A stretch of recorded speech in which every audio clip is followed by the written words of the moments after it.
Bonjour à tous, il est 8h45, nous sommes en direct sur TV Finance. C'est le live TV Finance pendant 1 heure pour suivre l'actualité économique et celle des entreprises de ce jeudi 21 novembre.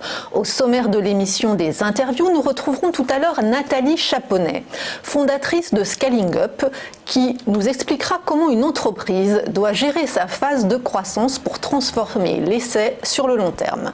Nous assisterons ensuite à l'ouverture de la Bourse de Paris aux côtés de Xavier Fesneau, associé chez Interactive Trading, puis Bernard Pradeclos, trader pour compte propre et auteur du livre Stratégie de marché, nous présentera les market movers du jour.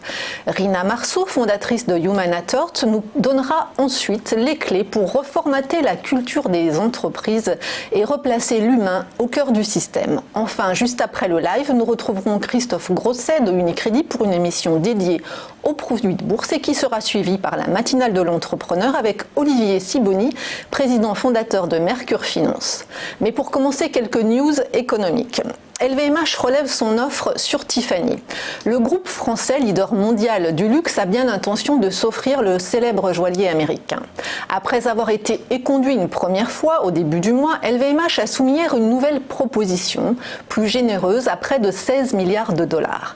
Le français propose désormais près de 130 dollars par action Tiffany contre 120 dollars précédemment. À la suite de cette surenchère, le joaillier américain a fait un geste et ouvert ses comptes à LVMH, mais le marché s'attend à ce qu'il continue à faire monter les enchères. À ce stade, rien ne permet donc de savoir si les deux groupes parviendront à un accord.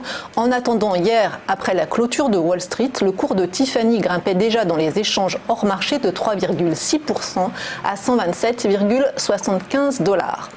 On s'intéresse maintenant aux 50 Français les plus influents. Dans leur catégorie, le président Emmanuel Macron, l'homme d'affaires François-Henri Pinault, patron de Kering, Delphine Arnault, membre du comité exécutif de LVMH et le prix Nobel d'économie Esther Duflo, arrive en tête des 50 Français les plus influents dans le monde en 2019. Le classement est publié aujourd'hui par Vanity Fair. Emmanuel Macron est cité dans le magazine pour ses engagements diplomatiques et sa stature désormais internationale. François-Henri Pinault pour avoir réussi à marier business, créativité et engagement environnemental.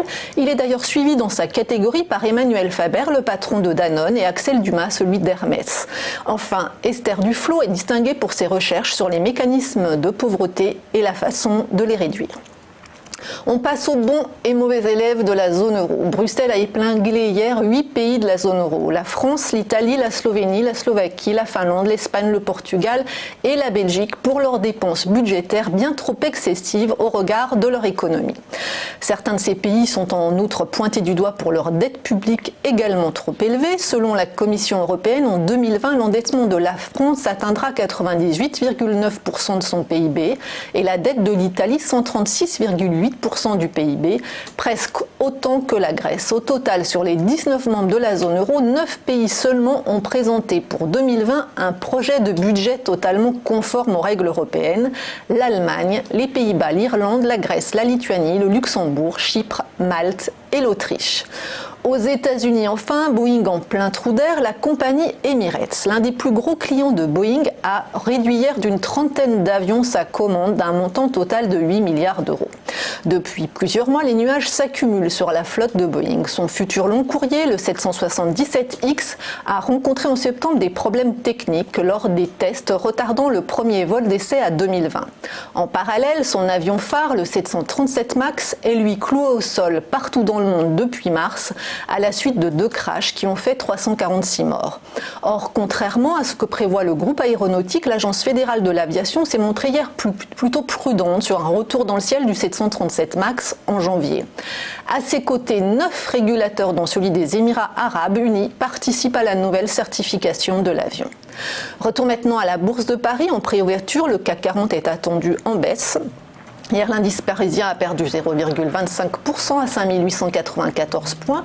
Wall Street a fini également dans le rouge. Les négociations commerciales entre Pékin et Washington dans l'impasse ont fait reculer le Dow Jones de 0,4% à 27 821 points et le Nasdaq de 0,5% à 8 526 points. Ce matin à Tokyo, le Nikkei a terminé en baisse de 0,5%. Sur le marché d'échange, l'euro reste sous les 1,11 $. Côté pétrole, le baril de Brent s'échange à plus de 62 $ et le brut léger américain proche de 57 $.